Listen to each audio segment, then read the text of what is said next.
Hello दोस्तों, मेरा नाम है अपराजिता और आपका ये विद्यार्थी.in में बहुत बहुत स्वागत है। उम्मीद है सब अच्छा कर रहे हो, बिल्कुल ठीक हो।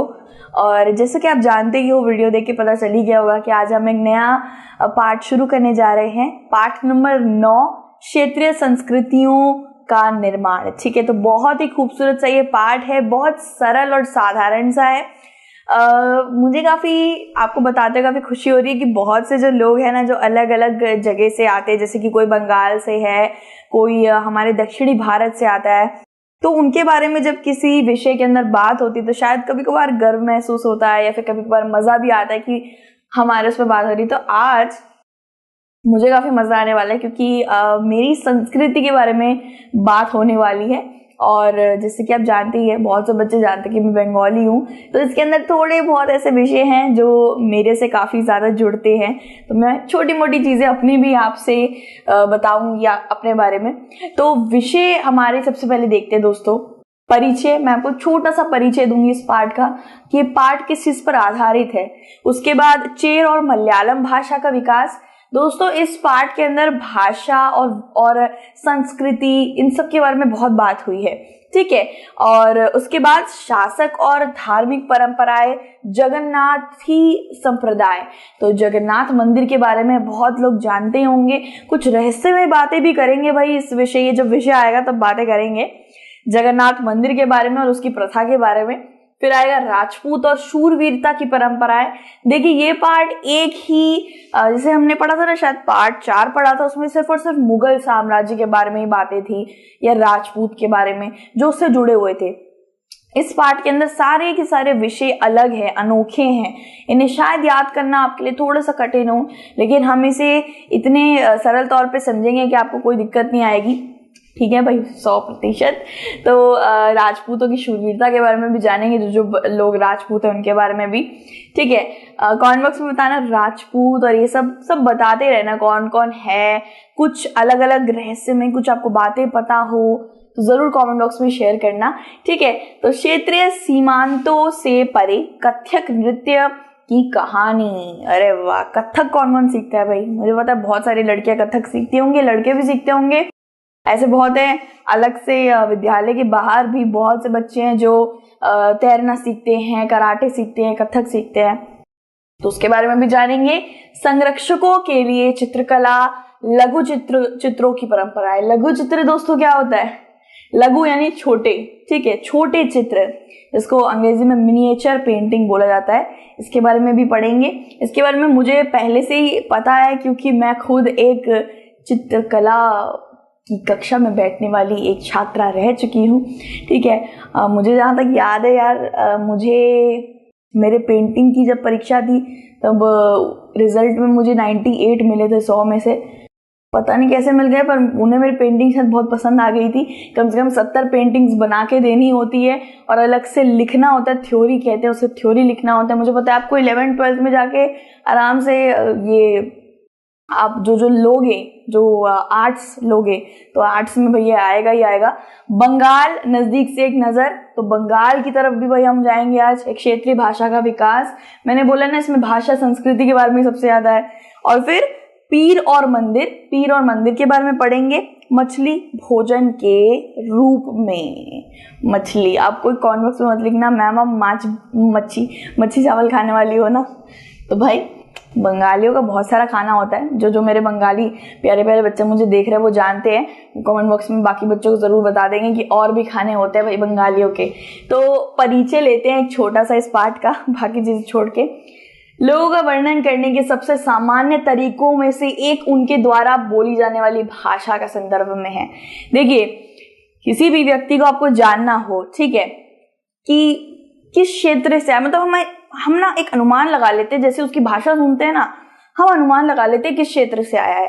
जैसे मैंने एक बार उदाहरण देके समझाती। एक बार मैं मेट्रो में थी, तो एक 2 महिलाएं बात कर रही थी, कुछ अपनी बातें कर रही थी, और फिर वो अल्ले पल्ले ऐसे करके कुछ बोल रही थी, दक्षिणी भाषा कुछ बोल रही थी, या तो तेलुगु होगी या मलयालम होगी, पता नहीं मुझे इतना।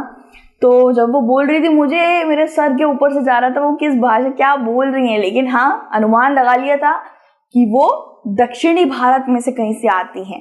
ठीक है, हम यही सोचते हैं ना, जब जब किसी के हाथ में लाख की चूड़ियां देखते हैं सोचते हैं वो राजस्थान से होगा, जब कोई पगड़ी पहनता है सोचते हैं राजस्थान से होगा, कोई हैदराबादी, वो हैदराबाद में रहने वाले जो नवाबी टोपी पहनता है शायद वो हैदराबाद से होगा, नवाबों के खानदान से होगा। तो ऐसे करके हमें थोड़ा सा ना एक आ जाता है दिमाग में कि हाँ यार ये इसका पहनावा ऐसे है, कुछ इस तरीके से बात कर रहा है, तो ये उस भारत के उस क्षेत्र से होगा।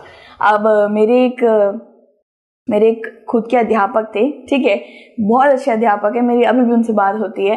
तो वो मैथ्स पढ़ाते थे, गणित पढ़ाते थे, और वो ना जब वो पेट्रोल भरवाते थे अपनी गाड़ी में, मैं उनकी गाड़ी में स्कूल आना जाना करती थी, जब वो पेट्रोल भरवाते थे तो वो ऐसे कहते थे हमको ये नहीं चाहिए, ये डाल दो।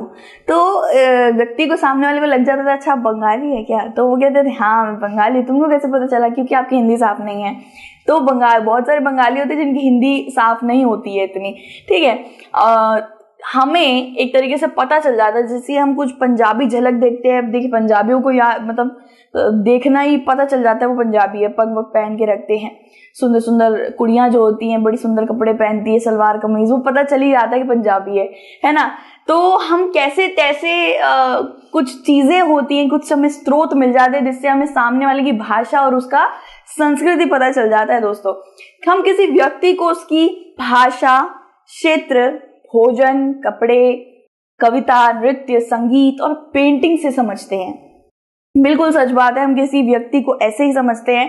अगर आप किसी दोस्त के यहाँ पे जाते हैं और वो आपको देती है खीर सांगड़ी और मिर्ची का अचार, तीखा तीखा पुलाव ऐसे करके देती है, तो मतलब वो राजस्थान से थोड़ा बहुत प्रवृत्ति से आती है। और समझ लीजिए आप किसी बंगाली के घर में गए तो आपको मिलेगा फिश, जो माछ होता है, मछली कहते हैं, मछली मिलेगा आपको, चावल मिलेगा। देखिए मछली हमारे हर चीज में रहती है, हमारे हर अनुष्ठान में रहती है, तो मछली एक है हमारा कभी हृदय का एकदम पास का हिस्सा है, तो हम उसे नहीं छोड़ सकते। तो बाकी आपको बहुत सारी अलग अलग सब्जियां भाजी हुई मिलेंगी और दाल मिलेगा, ये मिलेगा, वो मिलेगा, तो आप अनुमान लगा सकते हैं कि अच्छा बंगालियों का खाना ऐसा होता है। तो पहनावा, कविताएं, संगीत, नृत्य, सबके यहाँ पे देखते ही हम लोग पता कर लेते कि वो व्यक्ति भारत के किस कोने से आ रहा है। जैसे आप जानते हैं भारत किस वजह से इतना ज्यादा अनोखा है। वो अनोखा इसीलिए क्योंकि इसमें इतने सारे धर्म पनपते हैं, इतने सारे मजहब हमें देखने मिलते हैं, लोगों का आचार विचार हर जगह अलग अलग है। यही चीज हमें बहुत ज्यादा परे बनाती है बाकी दुनिया से, ठीक है। अगर आपको भारत के अंदर थोड़ा तीखा खाना किसी क्षेत्र से मिल रहा है तो थोड़ा मीठा भी मिल रहा है, थोड़ा बहुत ही ज्यादा कड़वा खाना मिल रहा है तो थोड़ा भाई चटपटा भी मिल रहा है, खट्टा मीठा खाना भी मिलता है ना। तो भाषाओं की बात करें तो इतनी सारी भाषाएं, 2000 से ज्यादा ऊपर भाषाएं हैं। मातृभाषा इतनी सारी है, हिंदी संस्कृति हर जगह मशहूर हो रही है भाई, हमारे पूरे भारत और ब्रह्मांड हर जगह मशहूर हो रही है। संस्कृत से कितनी सारी भाषा बनी है, ये अंग्रेजी और ब्रिटिश भाषा, सब संस्कृत से बहुत भाषा, मतलब बहुत से शब्द संस्कृत से लिए गए हैं, इसलिए कहा जाता है संस्कृत सबकी माँ है और वो भारत में जन्मी है, ठीक है। तो जैसे ले लीजिए तमिलनाडु, उड़ीसा, राजस्थान, कुछ इस तरीके का पहनावा होगा तो हम अनुमान लगा देते हैं कि वो बंगाल से है ना। तो यही है भाई भाषा का जंजाल। हमें हमारी आंखें, भारत में रहने वाले लोगों की आंखें पता कर लेती है, बाकी बाहर के लोगों को नहीं पता रहता। वो ये बढ़िया तकनीक उनके पास नहीं होती है देखते ही पता लगा लेने वाली, वो भारतीय लोगों के पास ही रहती है।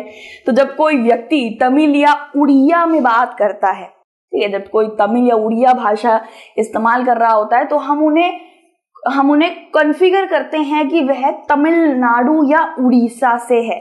अब मुझे बहुत लोग कहते हैं मैम आप बंगाली हो, आप बंगाली में बात कर रहे हो तो आप बंगाल तो गए होगे पक्का, कोलकाता के तो गए होगे। मैं बोलती हूँ मैं कभी कोलकाता नहीं गई, कभी नहीं गई, मैं तो लखनऊ में पैदा हुई हूँ, मैं कहाँ से कोलकाता चली जाऊँ। लेकिन हाँ सपना बहुत है कोलकाता जाने का। और बहुत से लोग रहते हैं हमारे, होते नहीं मासू कह रही हूँ, मासी मामी ऐसे करके बहुत से रिश्तेदार कोलकाता में रहते हैं, लेकिन हम कभी नहीं गए हैं वहाँ पे, ठीक है भाई, दिल्ली वासी होकर रह गए हैं। तो हम लोग ऐसा अनुमान लगा लेते हैं कि उड़ीसा से होगा, अगर उड़िया बोल रहा है तो पंजाबी होगा तो पंजाब से जरूर होगा, उसकी जड़ें वहां जरूर होंगी। इन क्षेत्रों की संस्कृति आज अक्सर स्थानीय परंपराओं और अन्य भागों के विचारों की जटिल प्रक्रिया का उत्पादन होती है। अभी इतनी सारी भाषाएं ऐसी थोड़ी ना बन गई है, इनको एक सक्रिय, मतलब आप कह सकते हैं एक अलग अलग उस प्रोसेस से होकर निकली है, यानी कि एक अलग परंपरा से होकर निकली हैं। इनको पहले किसी ने इनको इजाद किया, फिर इनमें काफ़ी सारे बदलाव हुए, फिर लोग इनको अलग भाषा में बोलने लग गए, कोई कैसे बोलने लग गया। ये जो भाषा बनी है ना, ये जो मैं आपसे बात कर रही हूँ हिंदी में, ये ऐसी नहीं बन गई। इसमें बहुत मेहनत लगती है, बहुत कड़ी, बहुत वक्त से चली आ रही है भाषा। उसमें बहुत सारे बदलाव हुए हैं भाषा के अंदर, ठीक है।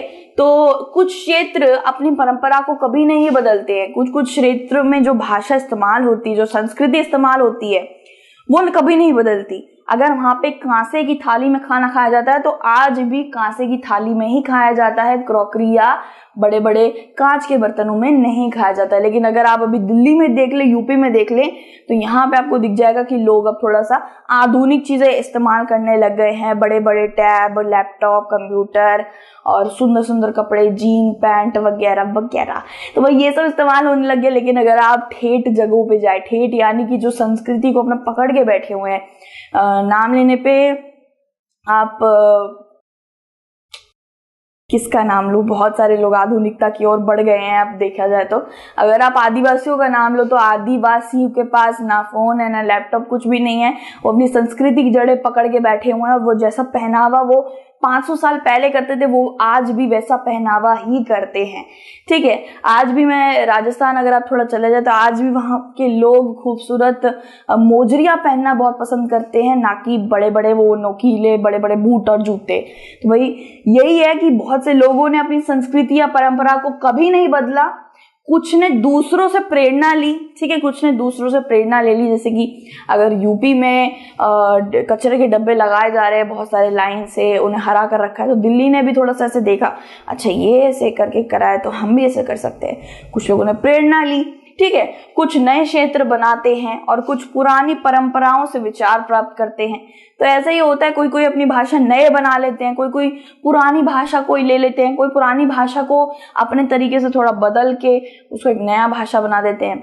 ऐसे करके होता है, भाषा बदलती रहती है, या तो पुरानी भाषाएं चलती रहती हैं या भाषाओं में बदलाव होता रहता है ना। तो पहले की भाई हिंदी और अवधी अलग ही भाषा चलती थी। पहले की हिंदी काफी ठेठ होती, लेकिन आज के वक्त पे हिंदी भाषा में बुरा मत मानना, लेकिन बड़े अजीब से शब्द इस्तेमाल करते हैं आज की हिंदी भाषा में कि ये क्या टट्टी है, तो पागल है क्या, ये तो भाषा है। और पहले की वैसे होती थी, आप ऐसे बात ना करें, आप इस तरीके से खाना ना खाएं। और अभी होता है कैसे खाना खा रहा है तू, पागल है, मार दूंगा चपेट तो इस तरीके से कुछ चलता है भाई, बुरा मत माना। पर हाँ, मेरे घर में ऐसे होता है। पहले के वक्त पे मतलब मम्मी बताती है कि तुम किस तरीके से बात करते हो, ये कोई बात करने का तरीका होता है क्या है, टट्टी खा ले, ये खा ले, वो खा ले, ऐसे कोई बात करता है? तो भाई हमें काफी सुनना पड़ता है। तो उदाहरण के लिए कई भाषाओं ने संस्कृत से प्रेरणा ली। जैसे जानते हैं बहुत सी भाषाएं हैं, संस्कृत सबकी माँ है हम बोलते हैं। तो संस्कृत भाषा बहुत से उससे निकली हैं, बहुत सी संतानें उससे निकली हैं आप कह सकते हैं। तो मलयालम, मराठी, बंगाली, कन्नड़ा, कश्मीर, उड़िया, हिंदी, ये कुछ भाषाएं हैं जो संस्कृत से निकली हैं। ये तो मैंने आदि बताई हैं, ऐसे बहुत सी भाषाएं हैं जो संस्कृत से पनपी हैं। सभी भाषाओं की जननी है संस्कृत। देखिए मैंने आपको अभी अभी बताया ना, प्रेरणा लेती हैं कुछ भाषाएं किसी से जन्म लेती हैं, कुछ भाषाएं खुद में ही बन जाती हैं, ऐसे मैंने आपको बताया ना। तो संस्कृत से प्रेरणा लिया, फिर संस्कृत से नई भाषाएं निकली। तो ऐसे ही होता है, भाषा का अपने आप भी जन्म हो जाता है, भाषा किसी से प्रेरणा भी लेती है।